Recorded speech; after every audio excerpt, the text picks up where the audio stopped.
delivering some of the pieces. In fact, he delivered about 150. Then he had second thoughts and asked to have 6 of those items returned. However, Julian refused, citing, their contract. So as a result, Abdul-Jabbar withheld the rest of the pieces, and the auction was never held.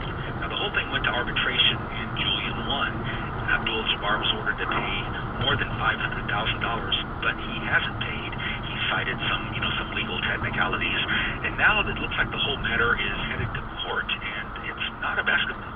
And Charlie, give us an update on what's happening on the high-tech scene in Pasadena. This week we had what I thought was an interesting story, a roundtable discussion with some of the tech leaders in Pasadena.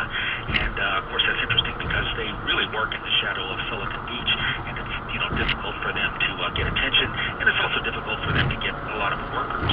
However, they said something that I thought was interesting. In the last couple of years, thanks to the resurgence in downtown Los Angeles, they're much more able to get tech workers in Pasadena, and that's because lots of young tech workers want to live in an urban environment in downtown Los Angeles and take the Gold Line train up to Pasadena.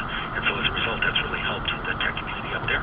Charlie Crumbley, editor of the Los Angeles Business Journal. Charlie, thanks very much for the update. Community Bank understands you don't have to be a big business to have big goals. Small and medium-sized businesses have been part of Community Bank's client base since it opened as a small family-owned business in 1945. And thanks to these businesses, Community Bank has grown to nearly $3.4 billion in assets today. In addition to being a full-service business bank, Community Bank is a preferred SBA lender through its SBA.